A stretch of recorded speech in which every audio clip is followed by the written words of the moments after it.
Security इदारों को धमकियां देने का जुर्म साबित हो गया। साबिक वजीर आला गिलगित बल्तिस्तान खालिद खुर्शीद को 34 साल कैद की सजा सुना दी गई। गिलगित की इंसदादी दहशतगर्दी अदालत ने खालिद खुर्शीद पर 6 लाख रुपए जुर्माना भी आयद कर दिया। अदालत का मुजरिम को गिरफ्तार करके जेल मुंतकिल करने का हुक्म।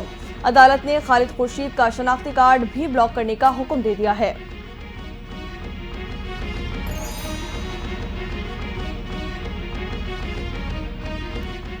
आर्मी चीफ की कामयाब मिलिट्री डिप्लोमेसी की बदौलत रवां साल पाकिस्तान ने अहम सिंगल मिल अबूर किए। अहम ममालिक के साथ ताल्लुकात में बेहतरी और गैर मुल्की सरमायाकारी में इजाफा हुआ। पाकिस्तान गजा, लबनान और कश्मीर के मजलूम अवाम के लिए अक़वाम आलम में एक मौसर आवाज़ बन के उभरा। साल 2024 में सिफारती सतह पर भी अहम कामयाबियां हासिल हुई। पाकिस्तान ने अहम SCO कॉन्फ्रेंस की मेज़बानी की। SIFC की मुआवनत से मुतादिद बैनुल-अक़वामी ममालिक के साथ तिजारती ताल्लुकात मुस्तहकम हुए। तरसीलात ज़र में इजाफा, महंगाई में कमी, स्टॉक एक्सचेंज तारीख की बुलंद तरीन सतह पर पहुंच गया।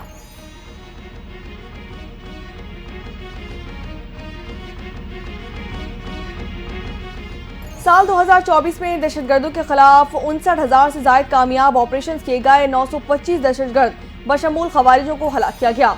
सैकड़ों गिरफ्तार किए गए। 73 इंतहाई मतलूब दहशतगर्दों की हलाकतें हुई, जबकि सिक्योरिटी फोर्सेज ने रवां साल ऑपरेशन में अहम कामयाबियां भी हासिल की।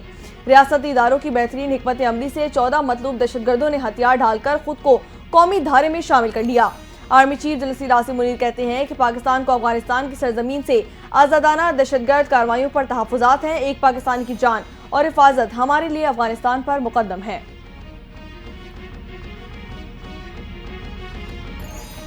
यूनान कश्ती हादसे में जाँ बहक होने वालों की मैयतें वतन वापस पहुंचना शुरू कर दी गई और हाजी अहमद की मैयत गुज़िश्ता रोज सियालकोट पहुंचाई गई। मोहम्मद आबिद की मैयत आज सियालकोट एयरपोर्ट पहुंचाई जाएगी। इरफान अशद, मोहम्मद अब्दुल्ला की मैयतें 2 जनवरी को लाहौर एयरपोर्ट पर पहुंचाई जाएंगी। मैयतें यूनान के एथेंस एयरपोर्ट से पहले दोहा और वहां से पाकिस्तान के मुख्तलिफ एयरपोर्ट्स पर लाई जाएंगी।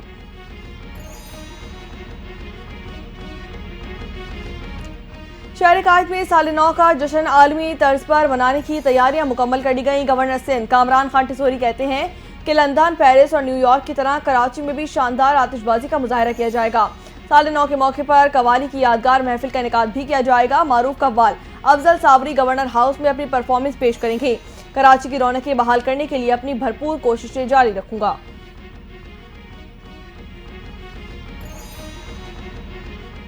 तमाम पाकिस्तानियों को नए साल की एडवांस मुबारकबाद पेश करता हूँ। उम्मीद है कि नए साल में फ़लस्तीनी भाइयों की परेशानियां कम हो जाएंगी। सीनियर सूबाई वजीर शर्जील इनाम मेमन की न्यूज़ कॉन्फ्रेंस कहा कि नए साल की आमद पर कोई ऐसा काम ना करे जो दूसरों के लिए अजियत का बायस बन जाए। आप तो हवाई फायरिंग कर देते हैं, वो किसी और के लिए नुकसानदेह साबित हो सकती है। शर्जील इनाम मेमन की न्यू ईयर नाइट पर आवाम से हवाई फायरिंग ना करने की अपील।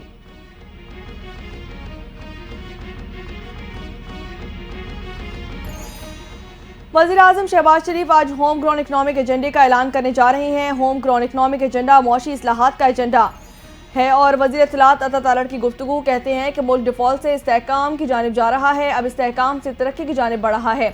तमाम मुआशी अशारिये बेहतर हुए हैं, अवाम को खुशखबरियाँ मिलेंगी। मुआशी इस्लाहात का एजेंडा पाकिस्तान और अवाम की तरक्की के लिए है।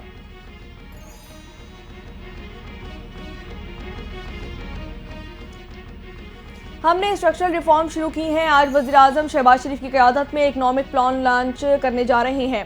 मुल्क में मैक्रो इकनॉमिक इस्तेहकाम आ चुका है। वफाकी वज़ीर ख़ज़ाना मोहम्मद औरंगज़ेब की गुफ्तगू, बोले कि निजी सेक्टर्स को अब मुल्क लीड करना है, पब्लिक फाइनेंस में गवर्नमेंट के खर्चे कम करेंगे।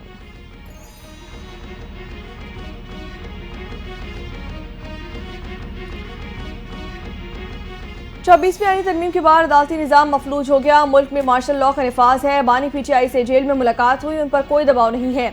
साबिक स्पीकर कौमी असम्बली असद कैसर की मीडिया से गुफ्तगू, कहा कि बानी PTI का मौक़िफ़ है कि जब तक कारकुनान रिहा नहीं होंगे रिहाई कबूल नहीं करेंगे। बानी PTI समेत तमाम सियासी कैदियों की रिहाई समेत 2 मुतालबात हुकूमत कमेटी में पेश कर दिए गए।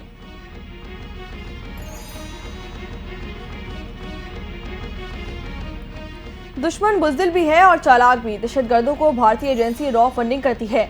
रॉ के फंडेड दहशतगर्द मासूम शहरियों को कत्ल कर रहे हैं।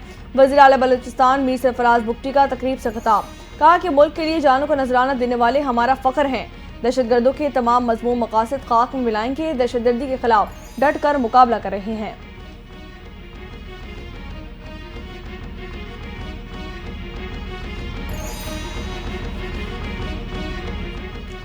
اور غزہ میں خون جماتی سردی اور شدید بارشیں جان لینے لگیں۔